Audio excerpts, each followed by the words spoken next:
Assalamualaikum warahmatullahi wabarakatuh.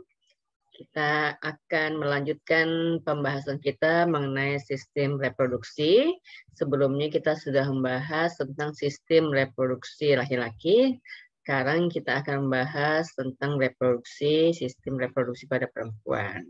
Mulai ya. Nah, jadi yang kita bahas kali ini adalah yang pertama alat-alat reproduksinya. Alat reproduksi pada perempuan secara fisiologis itu lebih kompleks dibandingkan dengan sistem reproduksi pada laki-laki. Karena di sistem reproduksi perempuan ini tidak hanya untuk menghasilkan gamet aja, tidak hanya menghasilkan ovum aja, tapi juga harus menyediakan tempat untuk penerimaan sperma, memberi kondisi yang cocok untuk fertilisasi, dan kemudian juga harus punya bagian yang bisa memberi makan pada janin yang sedang tumbuh dan berkembang. Nah, jadi kalau kemarin kita udah bahas bahwa laki-laki dan perempuan itu alat reproduksinya key and lock gitu ya. Maka yang laki-laki itu ada anak kuncinya, maka di yang perempuan itu adalah lubang kuncinya. Berdasarkan pada peranannya yang seperti ini, kompleks seperti ini, maka pada perempuan yang paling penting adalah alat reproduksi bagian dalam. Ya, semua proses ini terjadi di bagian dalam. Kalau yang laki-laki, yang pentingnya alat reproduksi bagian luar, ya. Nah, jadi kita bagi dua lagi organ reproduksinya, bagian dalam dan bagian luar. Kita lihat bagian dalamnya ada saluran-saluran reproduksi, yaitu tuba fallopi atau oviduct, kemudian ada uterus atau rahim, dan ada vagina. Nah, kita lihat yang pertama tuba fallopi. Jadi ini adalah alat-alat reproduksi pada perempuan, adanya di rongga perut di bagian bawah ya. Mulai dari tuba fallopi, ini karena dilihat dari depan ya, ini kiri dan kanan. Tuba fallopi ini adalah sepasang saluran yang ujungnya terbuka membentuk corong atau fimbria. Ya, nah corongnya atau fimbrianya disebut infundibulum tuba atau ostium. Nanti ada gambar yang lebih jelasnya di sini. Nah ini dia ya. Nah ini ujungnya nih fimbria nih. Ostiumnya ini. Jadi ini tuba fallopinya karena dilihat dari samping kelihatan sebelah. Yang satunya lagi ada di sebelah sini, tidak tampak di gambar. Oke. Nah, kemudian di dalam tuba fallopi itu dindingnya bersilia. Silia itu dia bergerak-gerak. Nah, ini gerakannya ini membuat ovum itu juga bergerak. Jadi dia kayak mengusir-ngusir ovum gitu ya untuk bergerak ke arah uterus, gitu ya, ke arah uterus. Nah, jadi ovum itu tidak punya alat gerak, tidak seperti sperma yang dia punya flagel, maka gerakannya pasif. Jadi kalau dia tidak digerakkan oleh sesuatu, dia tidak bergerak. Maka di dalam tuba fallopi itu ada silia, gitu ya. Nah, pada sepertiga bagian awalnya ini tempat terjadinya fertilisasi.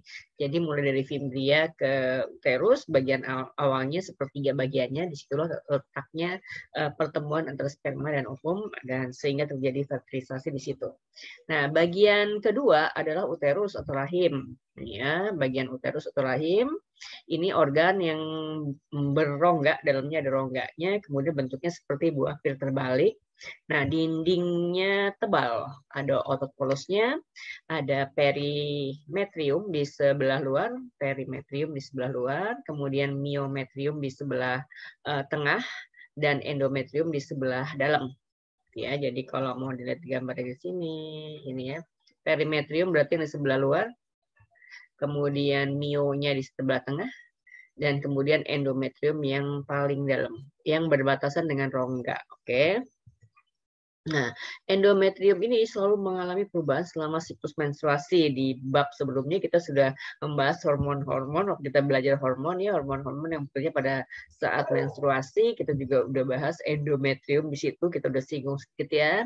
Nah, jadi ini selalu mengalami perubahan selama siklus menstruasi. Kita ingat bahwa siklus menstruasi normalnya 28 hari ya.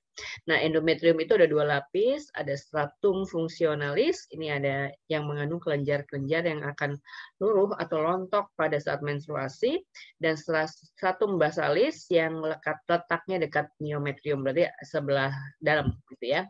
Nah, uterus adalah tempat embrio tumbuh dan berkembang. Jadi ini bagian penting ya.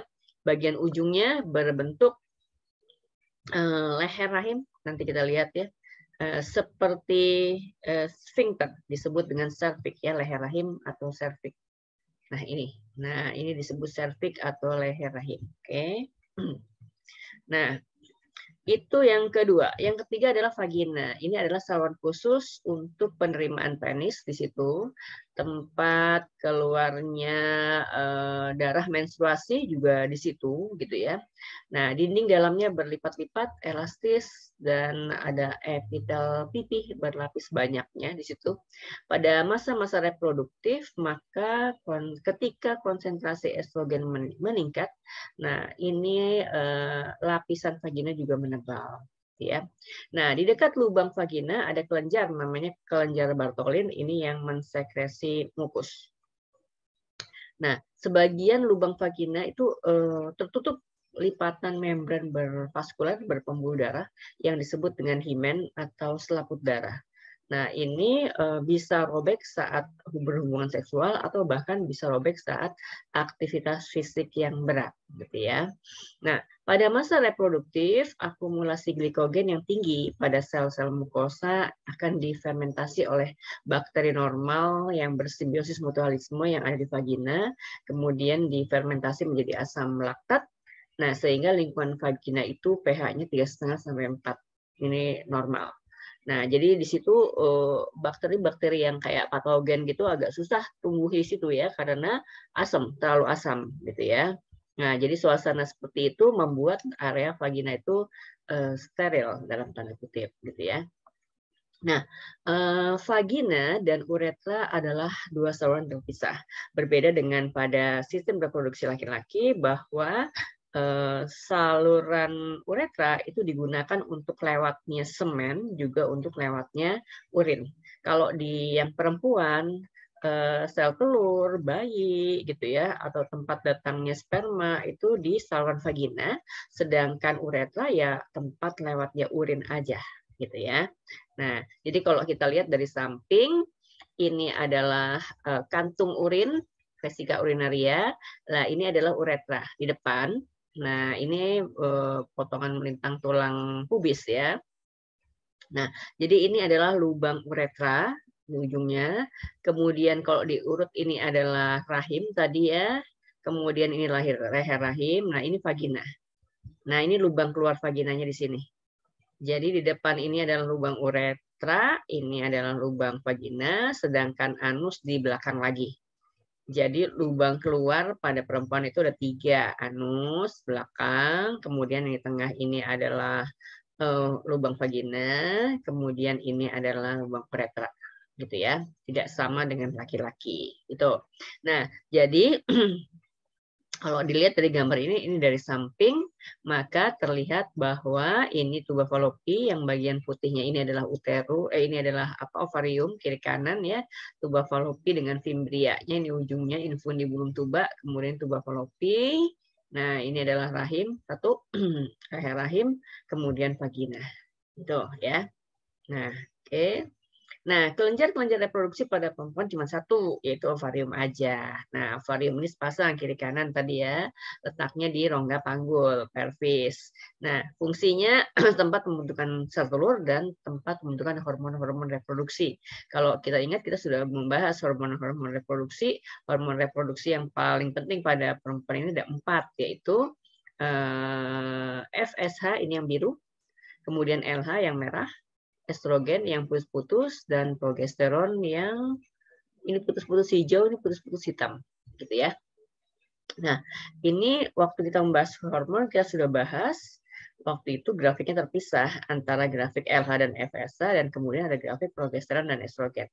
Kalau grafik itu dijadikan satu, jadi bentuknya kayak gini, gitu ya. Nah, ini ada tengah-tengah yang adalah masa ovulasi bila siklus menstruasi 28 hari, maka tengah-tengahnya ini hari ke-14 saat diperkirakan terjadinya ovulasi, gitu ya. Nah, sebelum ovulasi ada 3 hormon yang tinggi, gitu ya. Ada FSH tinggi, LH tinggi, dan estrogen tinggi. Nah, setelah ovulasi ada 2 hormon yang tinggi banget adalah progesteron karena dia diproduksi oleh corpus luteum, sisa dari folikel yang pecah ya. Nah, kemudian ini adalah estrogen. Nah, tingginya dua hormon ini juga setara dengan tebalnya dinding endometrium. Jadi kalau dua ini tinggi, dinding endometrium itu tebal, gitu ya. Selanjutnya dia akan turun lagi. Pada saat dia turun, maka terjadilah proses menstruasi. Oke, ini sudah dibahas ya. Saya ulang dikit aja. Nah, strukturnya ovarium itu ada dua lapis. Bagian luarnya korteks atau disebut dengan zona parenchymatosa. Nah, ini ada lapisan yang namanya tunica albuginea, mirip sama lapisan pembungkusnya testis ya. Namanya sama ya, tunica albuginea. Ini epitel kubus dan jaringan ikat yang mengandung folikel atau badan penghasil ovum ya. Kemudian di bagian tengah ada medula atau zona vaskulosa. Nah, ini ada jaringan ikat, ada pembuluh darahnya, ada serabut sarafnya, ada otot polusnya. Nah, jadi ini adalah ovarium, kita perbesar ovariumnya. Nah, bagian yang luar nih, ya parenchymatosa, bagian tengahnya ini yang bagian medula yang tadi, yang banyak pembuluh darahnya, ada sarafnya dan sebagainya gitu ya. Nah, jadi pada ovarium ini ada ini disebut folikel primer yang di dalamnya ada apa namanya ovum primer ya. Nah, oosit primer gitu ya. Nah, kemudian dia tunggu ini selesai 28 hari kira-kira gitu ya. Nah, tumbuh jadi folikel sekunder, dalamnya ada oosit sekunder gitu ya. Nah, kemudian ada oosit, kemudian folikelnya matang, kemudian dia pecah, ovulasi, kemudian folikelnya berubah jadi corpus luteum, kemudian di stimulasi oleh LH, dia menghasilkan progesteron, lama-lama kemudian corpus luteumnya kemudian mengkerut, kemudian hancur gitu ya, kemudian berulang lagi di bulan berikutnya seperti ini lagi. Oke. Nah, sekarang kita lihat organ reproduksi bagian luar pada perempuan itu tidak serumit pada laki-laki karena tadi yang penting pada perempuan adalah organ reproduksi bagian dalam. Nah, di bagian luar ada labia mayora di bagian paling luar. Nah, ini adalah lipatan kulit sepasang berlemak menonjol di sebelah luar, kiri kanan berarti ya. Kemudian di sebelah dalamnya ada labia minora. Nah, ini lipatan kulit tipis di sebelah dalamnya labia minora. Kemudian ada klitoris di depan sini. Nah, klitoris ini adalah jaringan erektil menyerupai pada penis. Jadi, klitoris itu apa namanya asal muasalnya dari jaringan yang disebut dengan bakal penis. Waktu itu kita sudah bahas juga di hormon ya, ada bagian yang disebut bakal penis. Kalau ini bayi akan jadi bayi laki-laki, maka bakal penisnya tumbuh memanjang menjadi penis. Tapi kalau bakal penis ini dimiliki oleh bayi perempuan, maka bakal penis ini tetap segitu aja, tidak tumbuh dan berkembang, kemudian dia akan menjadi organ yang disebut dengan klitoris. Jadi secara apa namanya asal usulnya klitoris sama penis itu dalamnya kira-kira sama. Ada 3 rongga cavernous-nya juga gitu ya. Ada rongga spons-nya juga gitu ya. Berarti dia bisa juga penuh berisi darah sama dengan penis gitu ya. Tapi apa bedanya? Dia tidak punya lubang uretra karena uretra pada perempuan itu di saluran yang berbeda. Jadi ini cuma organ klitoris aja gitu ya. Nah, ini karena dia serupa dengan penis, berarti dia juga sama, peka terhadap rangsang. Jadi kalau ada rangsangan seksual, maka klitoris ini akan penuh berisi dengan pembuluh darah dan ukurannya bisa membesar. Tapi karena dia emang kecil gitu ya, maka membesarnya tidak signifikan amat, tidak seperti pada penis gitu ya. Jadi si klitoris ini letaknya di depan labium minora di sini ya. Nah, kemudian area ini disebut dengan vestibulum. Nah, jadi area yang dikelilingi oleh labia minora, kemudian ada vulva. Vulva adalah lubang vagina yang paling luar, dan kemudian ada ujung uretra. Nah, ini namanya vestibulum. Nah, itu aja alat reproduksi bagian luar pada perempuan, gitu ya. Nah, kita akan berlanjut membahas mengenai proses pembentukan ovum atau oogenesis. Nah, oogenesis pasti terjadi di dalam ovarium ya. Nah, tahapannya. Nah, ini ada beberapa perbedaan dengan yang proses spermatogonium. Jadi tolong diperhatikan ya, spermatogenesis maksud saya. Jadi tolong diperhatikan. Jadi pada fase kehamilan, si ibu ini hamil dan anak yang dikandungnya adalah perempuan, nah kita sebut dengan fase kelahiran gitu ya. Maka produksi ovum itu sudah dimulai pada saat si janin itu berusia 15 minggu. Jadi 15 minggu itu masuk bulan ketiga ya, akhir-akhir bulan ketiga ya. Nah, ini sampai pada fase oogonium. Oogonium ya, setara dengan spermatogonium ya. Ini kromosomnya 2N. Ini jumlahnya banyak banget, jutaan. Ya, pada saat si janin berusia 15 minggu kehamilan. Nah, dari sejumlah tersebut, kemudian sebagian besar mati. Nah, yang akan berkembang menjadi oosit primer, dari oogonium menjadi oosit primer, itu hanya sekitar 400.000 saja. Nah, sampai bayi itu lahir. Jadi 15 minggu sampai dia lahir, itu oogoniumnya berkembang menjadi oosit primer. Nah, jadi pada saat bayi perempuan lahir, itu di dalam ovariumnya sudah ada telur sampai fase oosit primer. Itu bedanya sama yang laki-laki. Bayi laki-laki lahir, di dalam tesisnya ada sperma pada fase spermatogonium. Kalau perempuan pada fase oosit primer. Gitu ya, oosit primer. Nah, setiap oosit primer dibungkus oleh folikel primordial. Ya. Nah, jadi oosit primer ini yang masih 2N kromosomnya itu kemudian sampai bayi lahir. Nah, oosit primernya akan mereplikasi, menggandakan DNA dan memasuki profase 1 pada meiosis 1. Tapi kemudian dorman. Jadi tidak mengalami diferensiasi lebih lanjut, menunggu sampai masa pubertas. Lubung folikelnya juga kemudian akan tumbuh, tapi oosit primernya tetap dalam bentuk oosit primer, gitu ya. Jadi kalau di bayi laki-laki dia lahir itu fasenya spermatogonium, menunggu sampai masa pubertas spermatogonium. Kalau di bayi perempuan lahir dia punya oosit primer, nah itu menunggu sampai masa pubertas oosit primernya, gitu ya. Nah, jadi ini adalah masuk ke meiosis 1. Sama ya, meosisnya ada 2 ya, meiosis 1 sama meiosis 2 yang di total itu 8 fasenya ya. Profase 1, metafase 1, anafase 1, telofase 1, langsung disambung ke profase 2, metafase 2, anafase 2, telofase 2. Baru selesai gitu ya. Nah, di masa pubertas, ini kita sebut dengan masa produktif, folikel yang tadi berkembang tadi, itu tinggal beberapa ratus aja. Ada buku yang menyebutkan pada masa pubertas itu folikel yang tumbuh yang produktif gitu ya, itu 400 aja. 400 aja. Setiap satu siklus menstruasi ada satu folikel yang matang. Ya, ada satu folikel yang matang.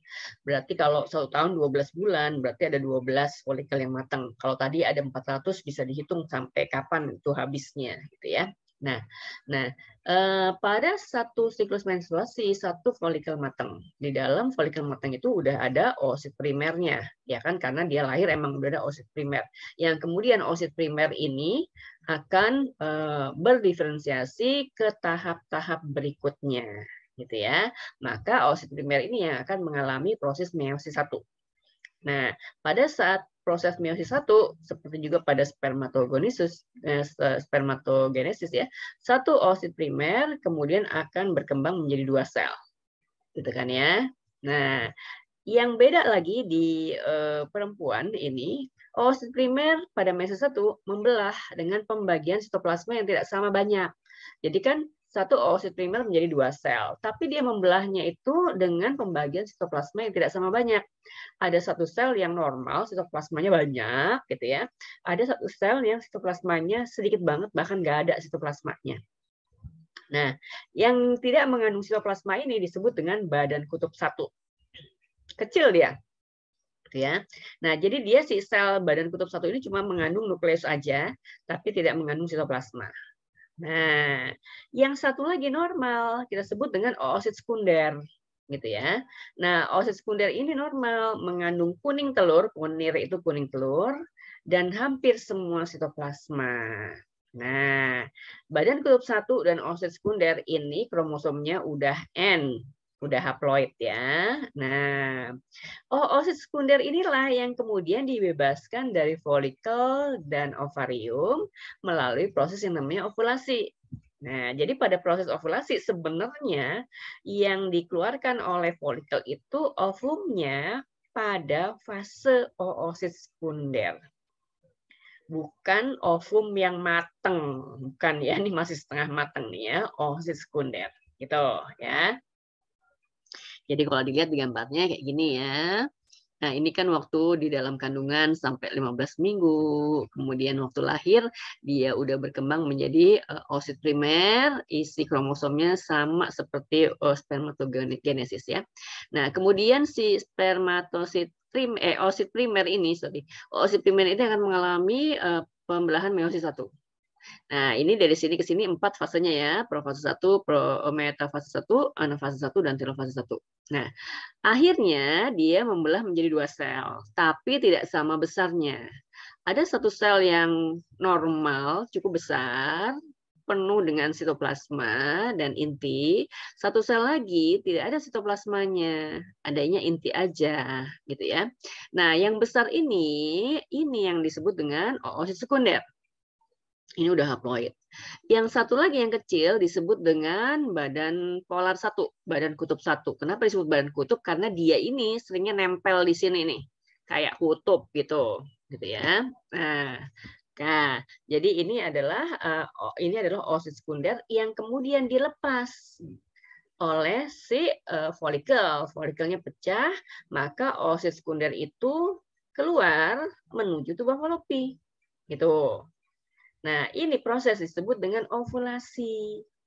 Jadi yang diovulasi itu adalah oosit sekunder, bukan ovum yang matang. Oke, terus ya. Meiosis 2. Karena tadi belum selesai. Sekarang di sini ya, meiosis 2. Akan terjadi setelah oosit sekunder dibuahi oleh sperma. Jadi kalau oosit sekunder itu dibuahi sperma, maka berlanjutlah oosit sekunder. Kalau enggak, maka ovumnya mati dan harus dikeluarkan gitu ya pada proses menstruasi. Oke. Nah, sekarang kalau dibuahi ya. Nah, kalau dibuahi, maka oosit sekunder akan mengalami pembelahan meiosis kedua. 4 fase lagi. Profase 2, metafase 2, anafase 2, telofase 2. Sampai akhirnya terjadilah 4 sel anak. Gitu kan ya. Kan meiosis itu hasil akhirnya 4 sel anak. Tapi 4 sel anak ini juga tidak sama nih. 4-4-nya ini. Tadi kan 1 oosit sekunder dan 1 badan kutub 1. Badan kutub yang pertama. Gitu ya. Nah, oosit sekunder itu akan membelah menjadi 1 ootit yang besar, mengandung semua kuning telur dan sitoplasma, gitu ya. Ini normal ini. Dan satu lagi membelah menjadi badan kutub 2, kecil juga, gitu ya. Jadi badan kutubnya udah ada 2 ya. Yang satu tadi hasil pembelahan si oosit primer, jadi 1 badan kutub 1 dan 1 oosit sekunder, gitu ya. Nah, ini si oosit sekunder ini kemudian juga membelah menjadi 1 sel yang besar dan 1 yang kecil. Yang kecil namanya badan kutub 2.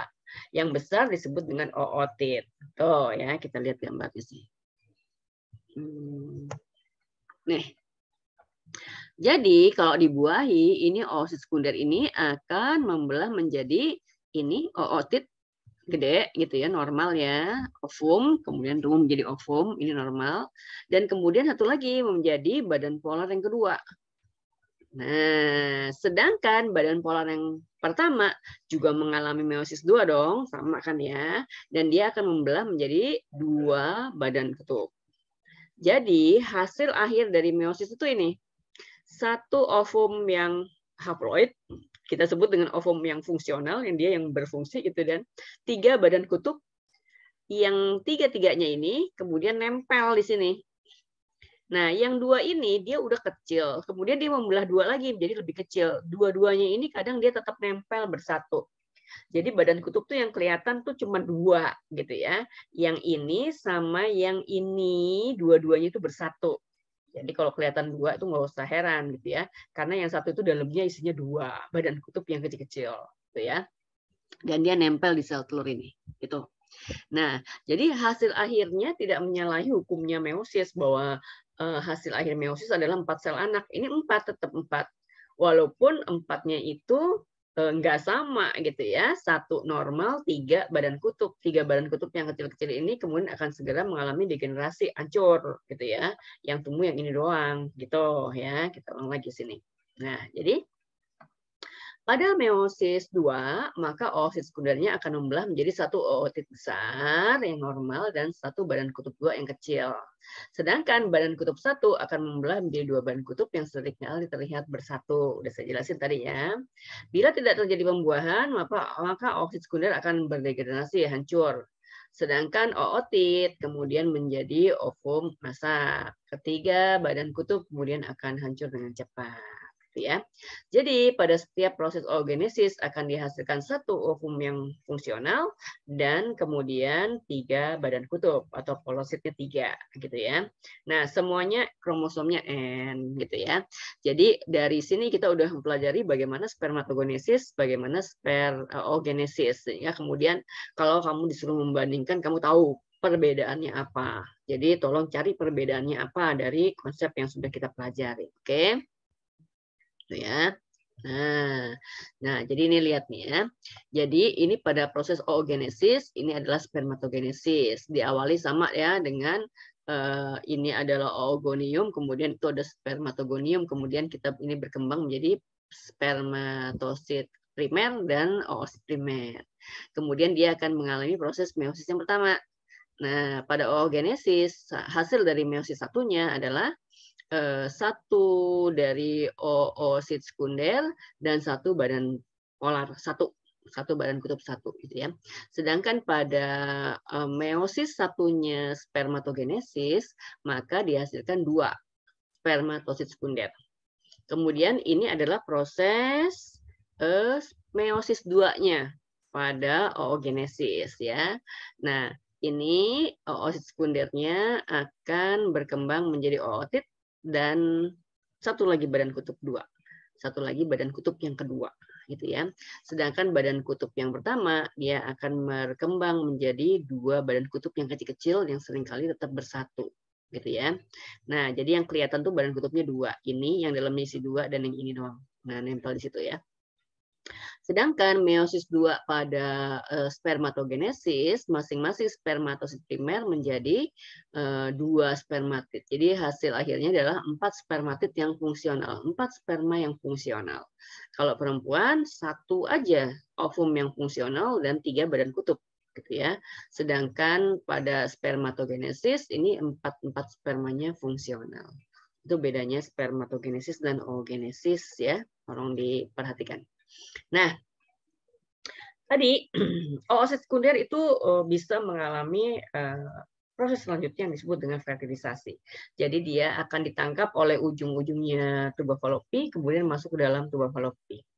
Nah, ini fasenya adalah meiosis 2, ketika dia pada tahap oosit sekunder ya. Jadi ovum dapat dibuahi sperma saat mengalami pembelahan meiosis 2 ya. Pada saat ini ovum yaitu terlindung dengan 2 lapis membran tebal. Jadi ada corona radiata yang di luar, ini corona radiata, kemudian yang merah-merah ini adalah zona pellucida atau membran vitellina. Nah, membran vitellina ini mengandung asam, namanya asam hyaluron. Nah, membran ini sama si corona radiata tuh harus ditembus oleh sperma. Nah, sperma di kepalanya punya akrosom yang di dalamnya mengandung enzim hyaluronidase. Nah, enzim hyaluronidase itu cocok sama asam hyaluron. Jadi enzim hyaluronidase itu bisa memecah asam hyaluron. Jadi kalau pecah dia kebuka. Ya, kalau kebuka maka spermanya bisa masuk. Nah, jadi untuk menembus membran corona radiata dan zona pellucida ini diperlukan sejumlah besar enzim hyaluronidase. dari akrosom yang ada di kepala sperma. Nah, kalau sejumlah besar berarti enzimnya harus banyak gitu ya. Nah, ini berarti sperma-sperma yang sampai di tuba Fallopi itu seperti berusaha memecah ya si membran 2 ini, dan kemudian enzimnya jadi lebih banyak ya karena dari banyak sperma. Nah, tapi yang bisa masuk tuh satu aja gitu ya, yang bisa masuk spermanya satu aja. Nah, jadi itu ya. Nah, jadi badan kutubnya di mana? Nih badan kutubnya gitu ya. Ini adalah inti sel telurnya gitu ya. Nah, ini badan kutubnya nih. Nah, ini badan kutubnya nempel di situ di dalam zona itu ya, di dalam zona pellucida. Nah, gitu ya, badan kutubnya ada. Nih digambar di badan kutubnya nih. Nah, kelihatan 2 ya, yang satu dalamnya kecil-kecil isi 2. Oke. Jadi sebenarnya badan kutubnya ada 3. Oke. Nah, kalau kemudian fertilisasi dan terbentuk zigot, maka si ibu ini adalah mengalami fase berikutnya yaitu hamil atau mengalami gestasi ya, kehamilan. Nah, kehamilan itu lamanya diukur dalam minggu. Jadi 40 minggu. Jadi proses kehamilan itu 40 minggu. 40 minggu itu kalau dihitung bulan itu 9 bulan 10 hari kan gitu ya. Tapi berdasarkan perkembangan janinnya maka hitungannya per minggu gitu ya, per minggu. Oke. Nah, kita lihat kehamilan dari hari pertama ya. Dari hari pertama kan tadi fertilisasi terbentuk zigot. Itu di mana terjadinya? Di tuba Fallopi. Sini ya, sepertiga bagian dari tuba Fallopi. Nah, kemudian dia mengalami cleavage, pembelahan ya, hari ketiga sampai 1 minggu dari morula kemudian jadi blastula gitu ya. Ini sambil kemudian digiring oleh si cilianya yang ada tuba Fallopi. Jadi dia bergerak menuju ke uterus gitu ya. Ini di hari ke-6. Nah, di hari ke-7 ini udah blastula. Sehingga kemudian di dalam blastulanya ada blastosol. Nah, bentuknya namanya blastosit. Nah, ini kita udah pelajari dulu. Jadi dia ada 2 bagian, ini berbentuk bola sel berongga. Nah, ada bagian dalam yang disebut dengan inner cell, ada bagian yang luar. Ini outernya. Ya, bagian outernya itu adalah trophoblast. Kita tahu kemarin waktu belajar hormon, trophoblast itu menghasilkan hormon HCG, gitu ya. Nah, kemudian dia seluruhnya tertanam di dalam dinding uterus. Maka dinding uterus itu harus tebal, dinding endometrium harus tebal, gitu ya. Maka pada saat ini hormon estrogen dan progesteron dalam posisi yang tinggi banget, gitu ya. Kemudian ada HCG segala, gitu ya.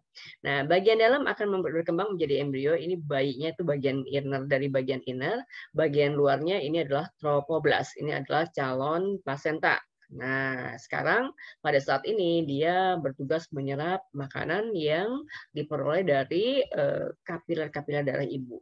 Nah, kapiler-kapiler darah yang ada di endometrium sama di uterus, gitu ya. Nah, itu tadi minggu pertama. Minggu kedua dari blastula udah kemudian berkembang menjadi gastrula. Pada gastrula ini ada 3 lapisan ya, karena kita triploblastik stomata ya. Ada ektoderm, mesoderm, dan endoderm yang kemudian akan mengalami organogenesis ya. Ektoderm akan menjadi organ-organ apa, mesoderm akan menjadi organ-organ apa, endoderm akan menjadi organ-organ apa, itu sudah kita pelajari sebelumnya. Oke, saya nggak ulang lagi ya. Sedangkan si trophoblastnya bagian luar yang tadi ya, bagian outernya akan membentuk membran atau lapisan embrio. Ini ada 4 bagian ya lapisan embrionya.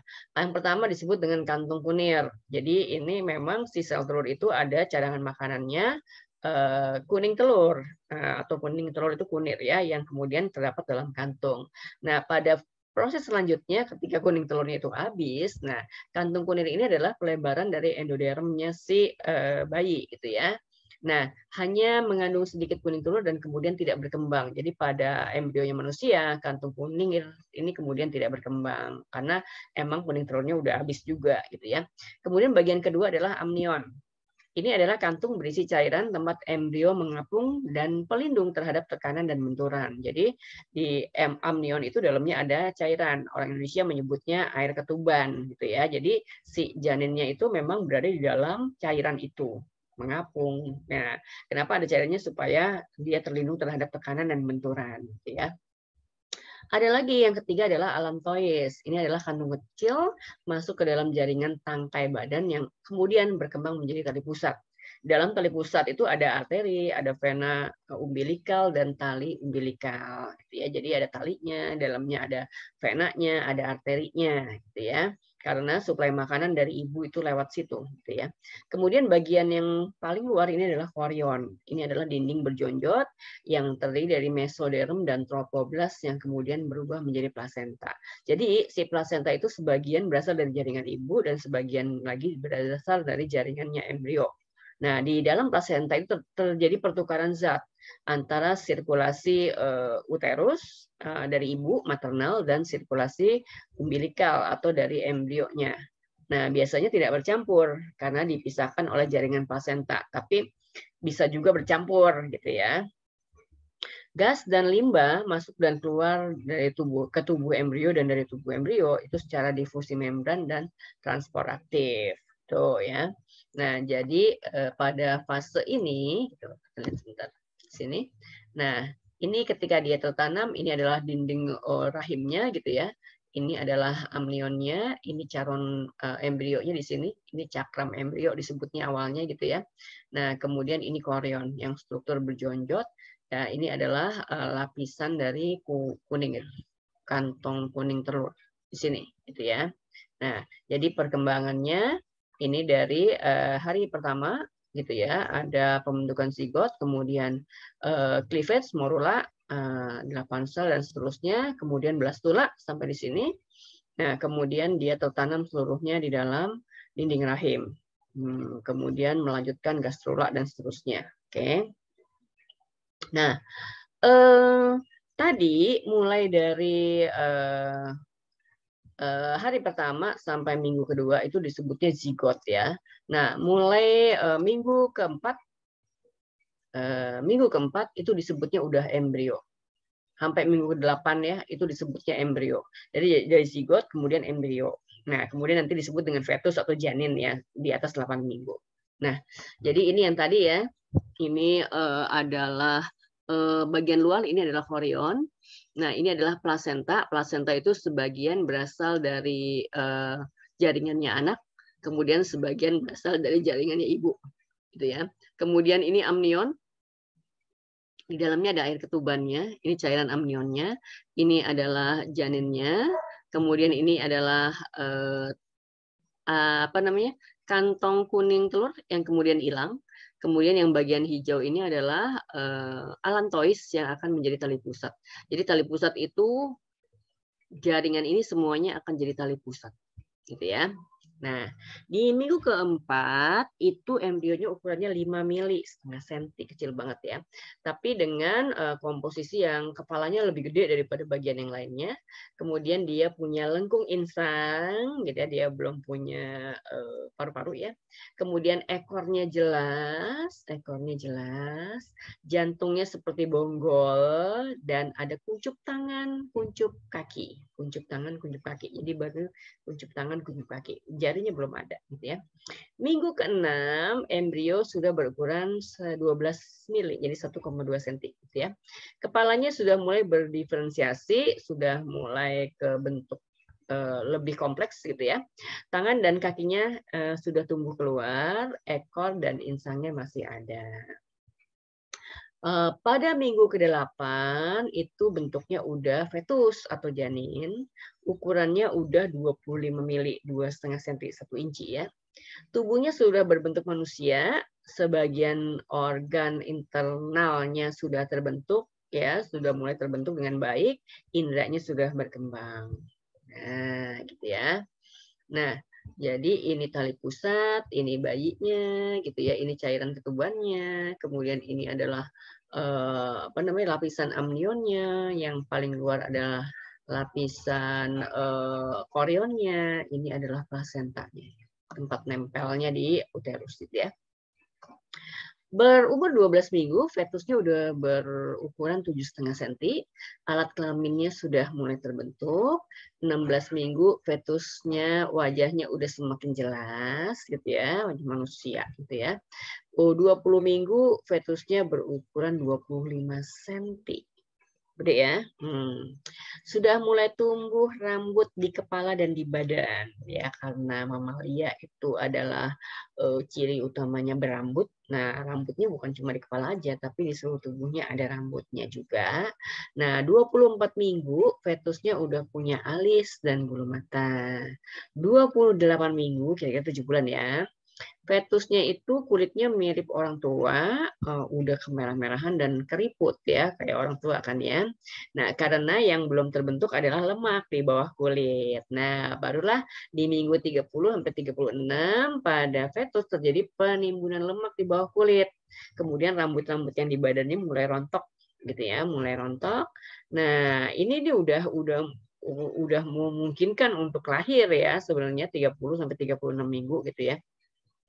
Nah, 36 sampai 40 minggu itu cuma gemukin badan doang. Ini juga begitu ya, ini udah gemukin badan doang, yang lainnya udah sempurna. Tinggal gemukin badan doang, tinggal siap dilahirkan. Jadi antara minggu ke-36 sampai 40 si ibunya udah mulai siap-siap ya, packing barang yang mau dibawa ke rumah sakit. Sewaktu-waktu kemudian ada tanda-tanda kelahiran, dia udah siap berangkat. Entah datangnya yang mana ya, minggu keberapa, entah 36, 37, 38, 39 atau 40 gitu ya, karena memang sudah siap lahir sebenarnya. Cuma tinggal karena tadi gemukin badan doang, berarti kalau usia 36 minggu tidak lebih gemuk daripada kalau hamilnya di usia 37, 38 apalagi ke 40 gitu ya.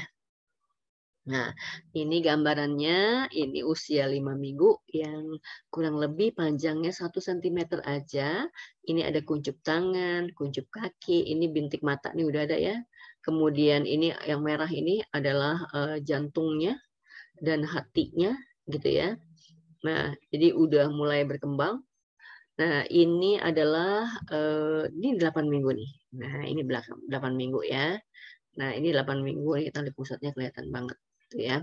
Nah, ini 14 minggu. Nah, ini udah terjadi pertumbuhan dan perkembangan si apa namanya? Bayinya ini. Nah, sekarang ini disebutnya udah fetus. Ini melanjutkan perkembangan di trimester kedua. Jadi ada trimester pertama, trimester kedua, dan trimester ketiga ya. Nah, ini kurang lebih panjangnya 6 cm gitu ya. Ini 20 minggu. Wah, 20 minggu ya, alat reproduksinya udah mulai berkembang gitu ya. Nah, jadi di akhir trimester kedua, kira-kira di 24 minggu, ini fetusnya udah tumbuh sekitar 30 cm. 30 cm ya. Nah, ini 28 minggu nih, janin sudah berkembang sempurna ya. Nah, ini beratnya bertambah terus. Nah, kemudian sekitar 38 minggu. Nah, ini 38 minggu. Nah, kepala janin akan menuju ke bawah, ke ruang pelvis ya, ke rongga pelvis. Nah, ini udah siap-siap mau lahir, gitu ya. Nah, ini dilihat nih, ini adalah uterusnya atau rahimnya. Ini ya, sebelah luar ini adalah rahimnya. Nah, jadi rahim ukurannya harus lebih gede daripada bayinya ya. Iya kan dia wadahnya, gitu kan ya. Nah, seperti ini juga. Nah, ini udah mau lahir nih, gitu ya. Kepalanya udah menuju ke bawah. Ini adalah plasentanya ya, yang tadi pembuluh darahnya makin banyak, makin kuat ya. Ini adalah tali pusatnya yang dalamnya isinya apa tuh namanya, vena dan arteri yang mengirimkan nutrisi dan oksigen, kemudian yang balik ke tubuh ibu mengirimkan limbah dan CO2.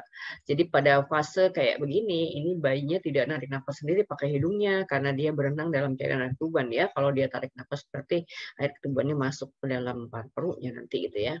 Dan ini semuanya lingkungannya adalah air ketuban. Ini disebut dengan air ketuban. Oke. Nah, jadi ini pertumbuhannya mulai dari minggu ke-8 sampai minggu ke-40. Kira-kira begitu ya, tambah besarnya segitu. Kira-kira begitu. Oke. Nah, sekarang proses melahirkan. Katanya udah sampai minggu ke-40 tuh ya, udah siap melahirkan.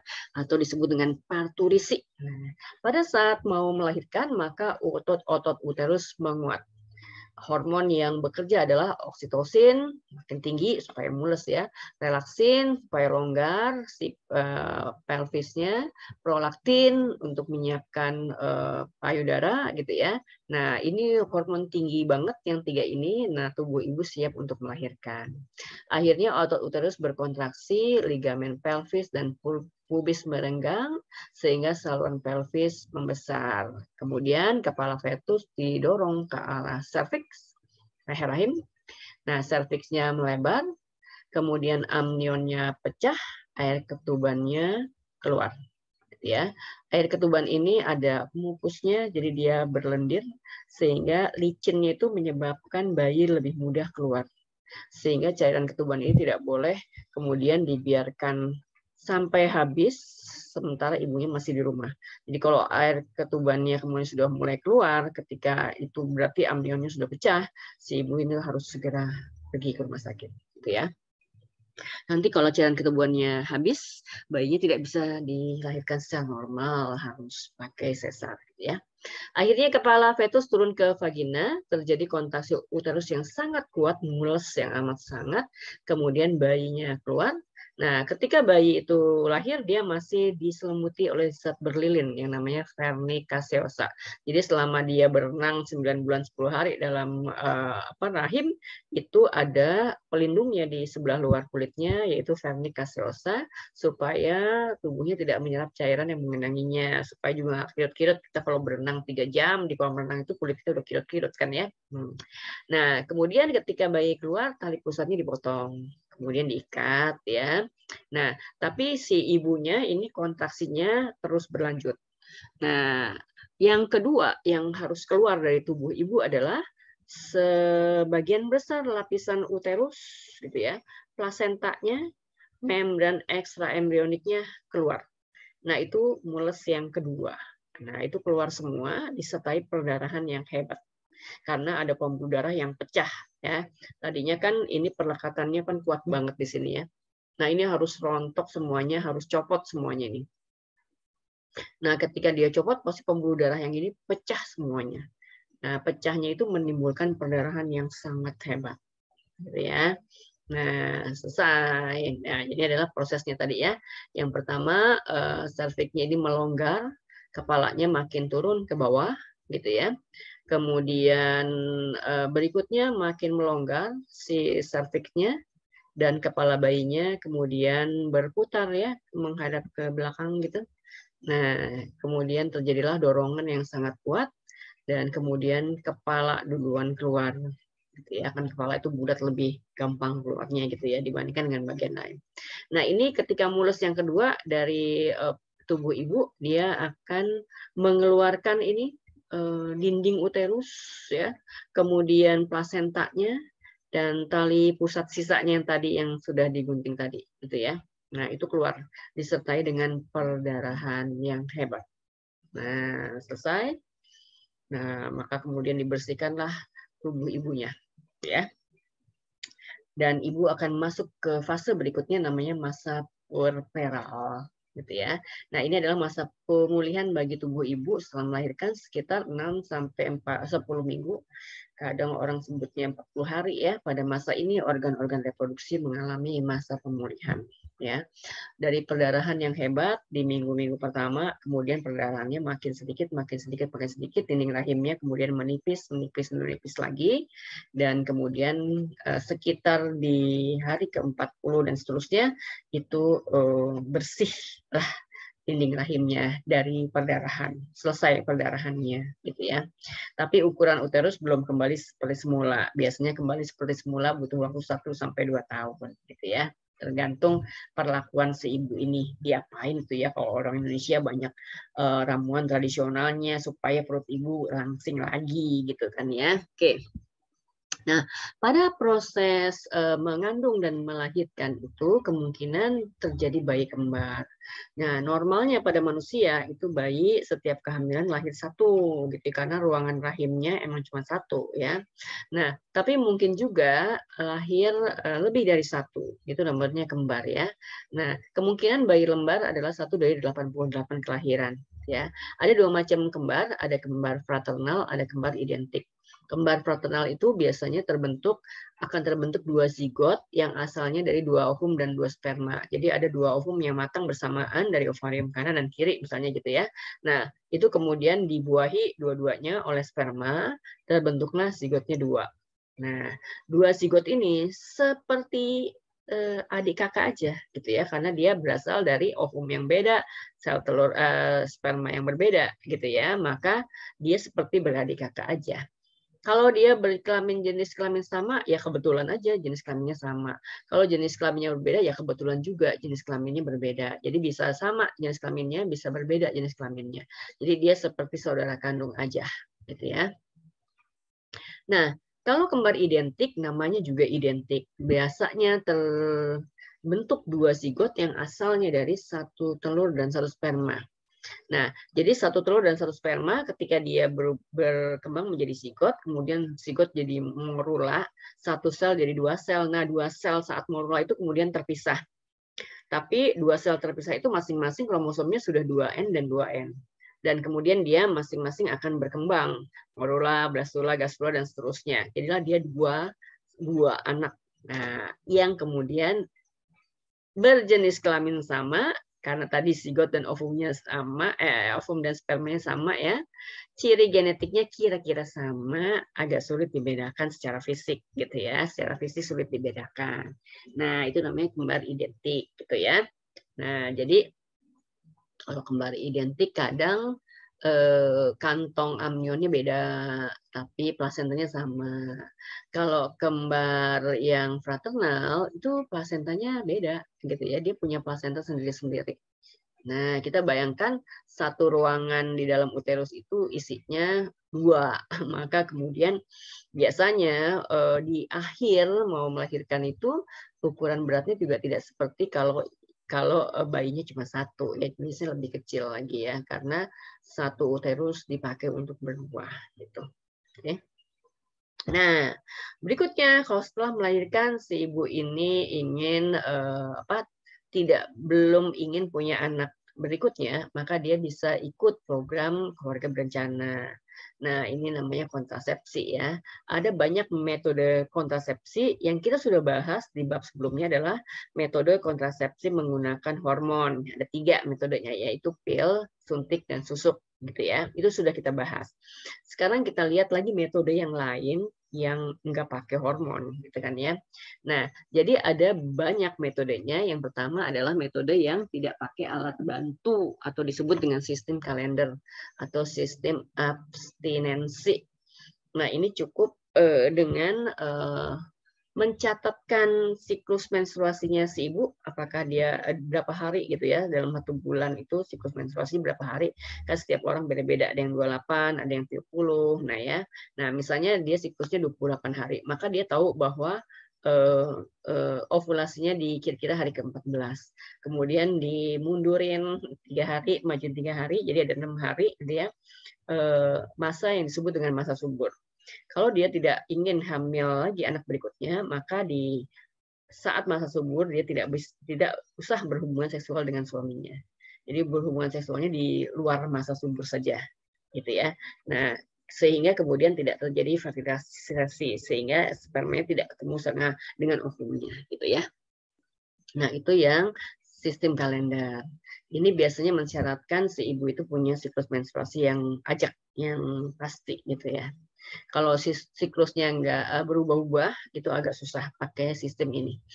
Nah, berikutnya kontrasepsi menggunakan alat bantu. Ada macam-macam nih alat bantunya. Ada spiral atau IUD, intrauterine device. Jadi alat ini ditanamkan di dalam uterus, gitu ya. Kalau kita lihat gambarnya, nah kayak gini nih. Nah, ini yang berbentuk T, gitu ya. Jadi dia ditanam di uterus, masuk sini. Ini T-nya begini.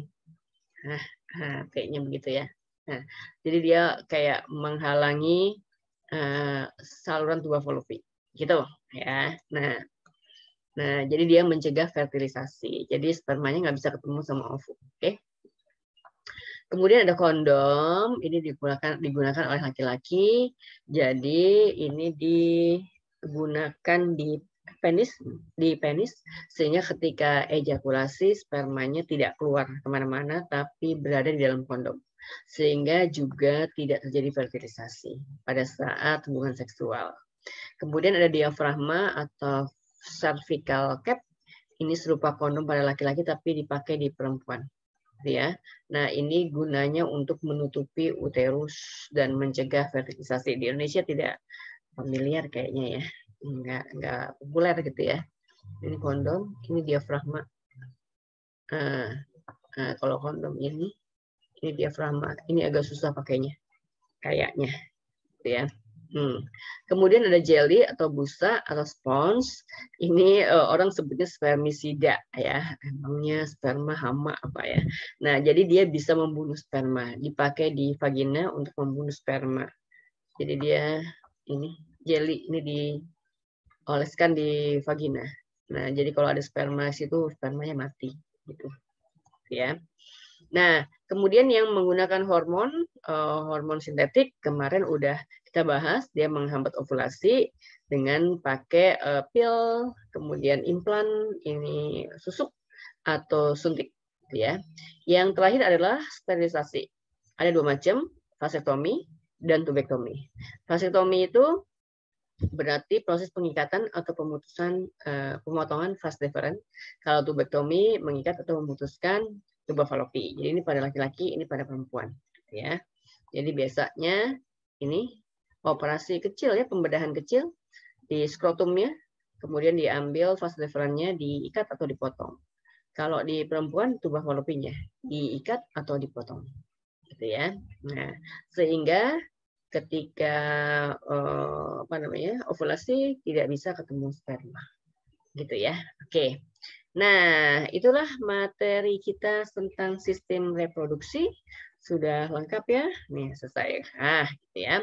Nah, saya akhiri dulu sampai di sini. Silahkan dipelajari lagi materinya, gitu ya. Kita siap-siap ulangan ya.